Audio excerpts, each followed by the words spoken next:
Don't lie, don't steal, don't murder. Those are some straightforward, holy commandments. No problem. But honor my mother and my father? Or respect and obey those of authority? Have you seen how some of the people operate?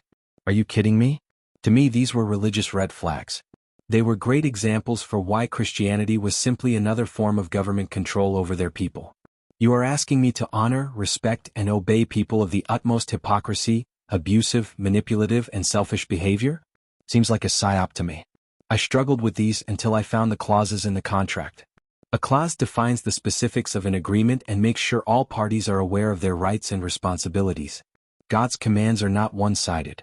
But those in positions of authority do not like to talk about their side of the contract. Oh, they often like to enforce your side of these instructions. But the Bible teaches mutual responsibility within relationships. While people are commanded to show honor or submission, those in positions of authority, parents, leaders, husbands, pastors, rulers, are also held to clear standards of righteousness and care. I'm not going into detail about all these clauses because I pray for you to actively seek and study yourself. But here is the parental warning. It goes like this. Colossians 3 verse 20 says, "Children, obey your parents in everything, for this pleases the Lord," which lukewarm Christian parents throw at their kids all the time. But this command is immediately followed by Colossians 3 verse 21, "Fathers, do not embitter your children or they will become discouraged." Do you know how much care you need to take with your tongue and actions to fulfill this instruction? Years of discipline and mindfulness. Not easy. You don't just thrash a plant because it's not growing straight up to the sky. If it's growing crooked, you fabricate a brace for it, you water it, give it more light, check its environment, sing to it instead of yell, pest threats, soil composition. You don't get to just go to work, ignore it for a week, then look at it, yell at it, and expect it to correct itself. I encourage you to look up the other relationship instructions. Honor, real honor, is rooted in righteousness. Biblical honor is never a license for abuse or power without responsibility. God gives commands to honor, but he also places burdens of righteousness on those being honored. So, the contract is often broken by the side of the authority first. What a relief. Now what? Just because authority figures are being dishonorable to you does not mean that you get to be dishonorable yourself.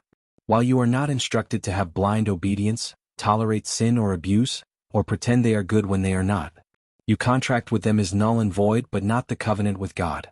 If they are this way, a bad way, the teachings instruct that you have the responsibility of refusing to repay evil with evil, speak the truth without slander, forgive from the heart, and pray for them.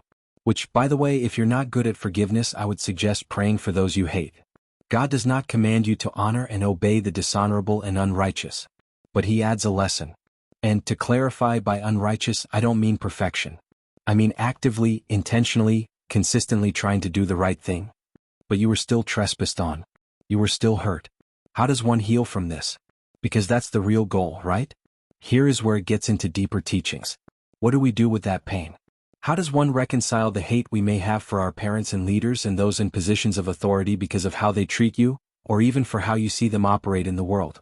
First and foremost, you must believe that God will handle them in his own way, and that it will be far better than how you would like to handle it. You are not responsible for their lesson. You give it to him.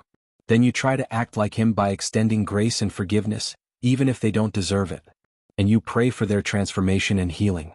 What you will find is that you have been trapped and bound by the ties of hate. You don't want hate in your heart, just like you don't want poison in your blood.